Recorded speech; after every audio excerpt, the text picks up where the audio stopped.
여러분 안녕하세요. 비즈니스 현장에 묻다. 굴다리 및 통닭집이 상장사된 비결은 신뢰, 정직, 차별화. 김동우 논설위원의 칼럼을 말씀드리겠습니다. 경상북도 구미 시내 굴다리 아래서 시작한 통닭집 창업자가 30년 후 사재 100억 원을 털어 사회 환원에 나선다. 그가 처음 시작한 통닭집은 월세 40만 원이었다. 4인용 탁자 3개를 놓으면 남는 공간이 없었다. 배구에서 고개를 중퇴한 뒤 잡상인부터 노점상, 포장마차까지 험한 일을 모두 거친 뒤였다.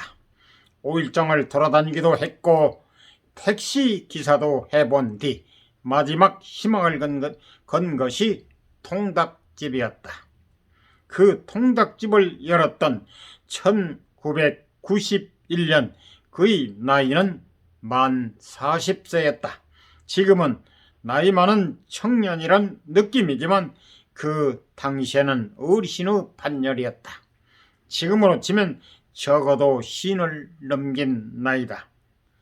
40에 시작해 30년간 지킨 외길.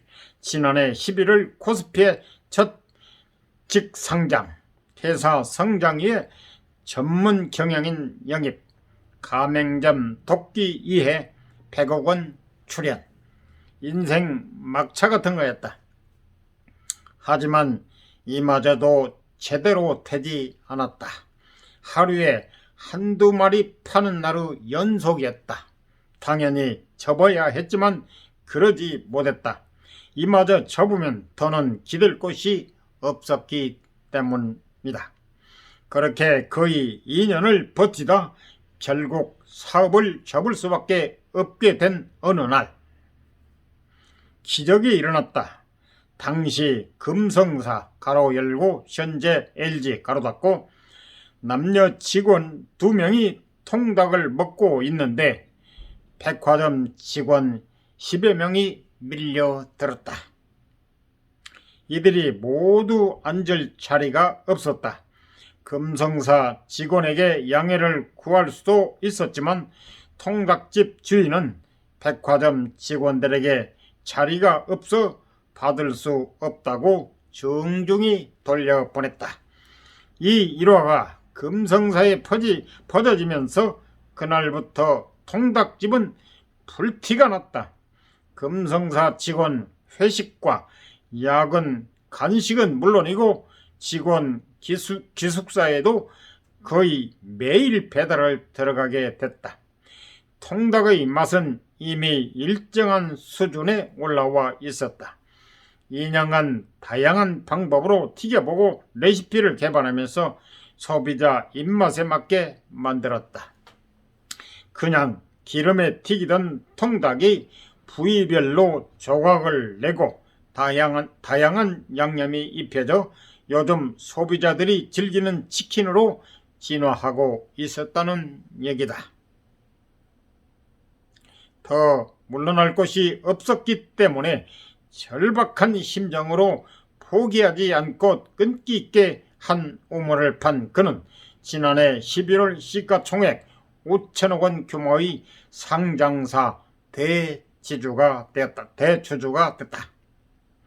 권원강 가로 열고 70 가로 닫고 교촌치킨 창업주 얘기다.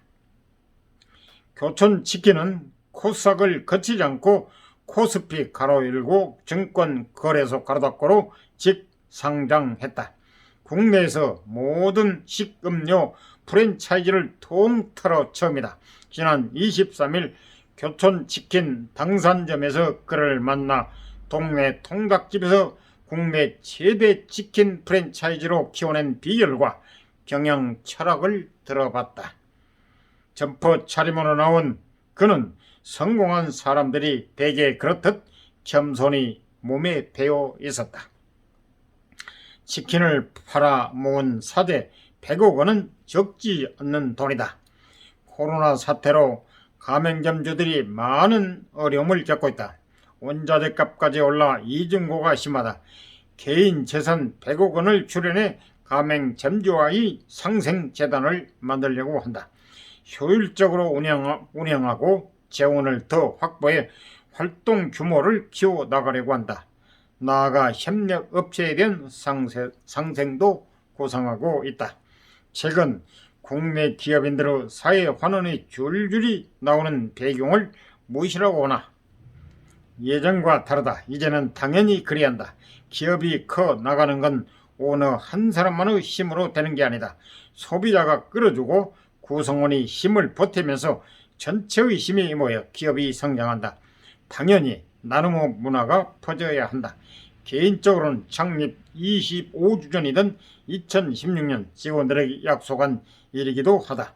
당시 치킨이 하루에 130톤 나갈 때였는데 나는 개인적인 자부심은 다 채웠다. 이제는 책임지는 일만 남았다고 했다. 사회 환원은 그 약속의 출발이다. 동네 통닭집은 지금도 8만 개가 넘는다. 어떻게 보면 막다른 골목에 몰리면 손을 대고 그나마 대다수가 문을 닫는다. 사업을 크게 키운 핵심 경영 원칙 3가지를 꼽아달라. 첫째, 사업을 크게 키운 핵심 경영 원칙 3가지를 꼽아. 첫째는 신뢰, 둘째는 정직, 셋째는 차별화라고 본다. 30년 전 처음 시작할 때 닭 한 마리는 800g 내지 900g이었다. 그걸 하루에 한두 마리 팔았는데 지금은 150톤에 달한다. 하루에 1톤 트럭 150대가 전국 가맹점으로 나간다. 결국 소비자가 신뢰할 수 있는 상품을 만들고 정직하게 장사를 하면서 남들과는 다른 차별화가 있었기 때문에 가능했다고 본다. 신뢰와 정직이 상술이다. 양념을 입힐 때 붓으로 75번 발라. 기자, 결국 최고의 경쟁력은 제품일 텐데. 사장, 교촌의 치킨은 슬로우 푸드에 가깝다. 양념을 그냥 치킨에 버무리면 쉽게 끝난다. 하지만 교촌에서는 치킨에 양념을 입힐 때 붓으로 75번을 바른다. 그만큼 시간이 오래 걸려서 일이 많아지지만 소비자가 그 맛을 알아본다. 전국 1272개 점포에서 모두 같은 방식으로 치킨을 튀긴다. 가맹점이 되면 오산에 있는 연구개발 가로 열고 R&D 가로 닫고 센터에서 2주간 합숙을 하면서 매뉴얼대로 배운다. 기자, 그것만으로 차별화라고 할 수 있을까? 사장, 전체 생산 과정을 보면 계속 차이가 벌어진다. 보통 닭 한 마리는 9 내지 15조각으로 나눈다. 교촌에서는 21조각으로 세분한다. 제조 시간이 더 많이 들고 그만큼 공이 더 들어간다는 얘기다. 양념이 고루 발라진다. 젊은 층이 많이 찾는 매운맛에 들어가는 청양고추는 착즙을 해서 쓰고 흔히 치킨에는 천연 벌꿀을 쓴다. 치킨을 먹을 때 빼놓을 수 없는 무는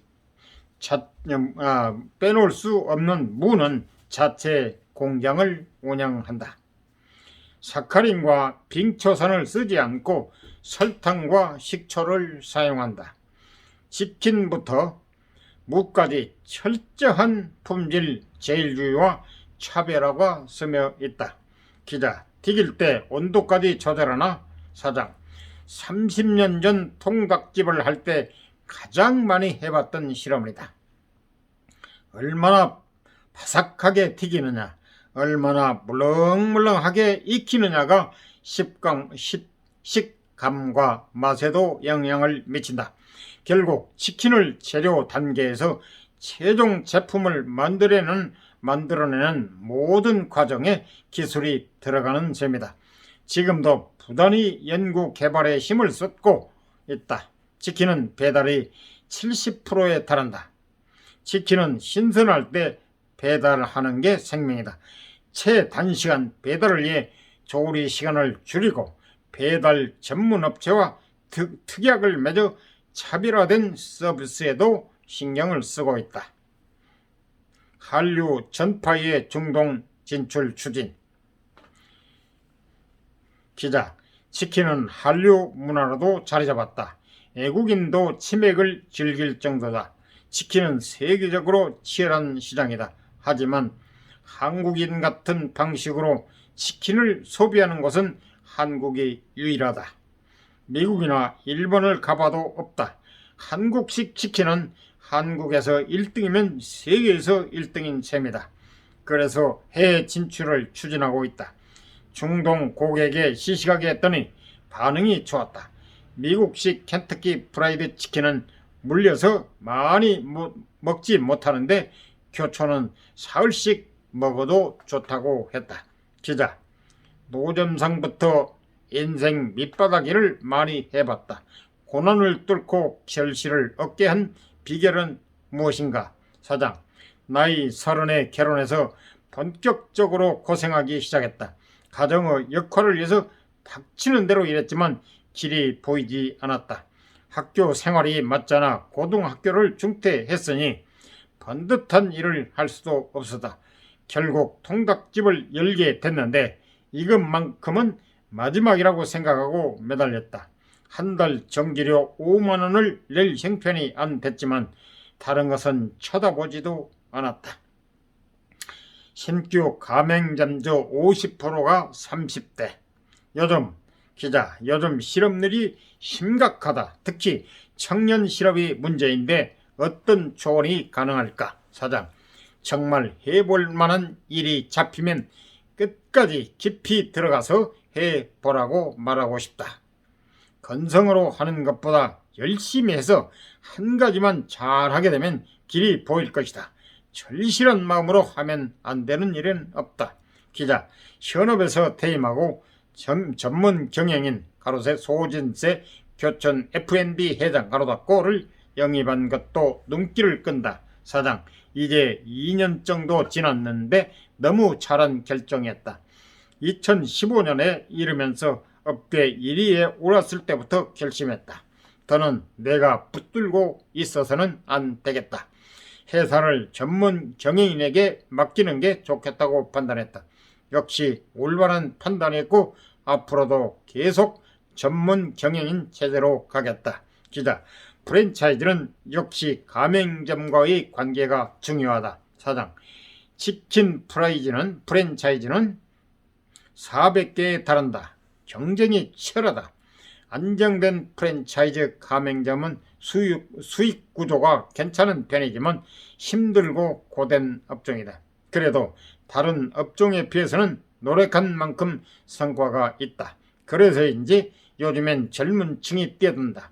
과거 50 내지 60대가 주류였다면 최근 3년 사이는 신규 가맹점주의 50%가 30대 청년층이다.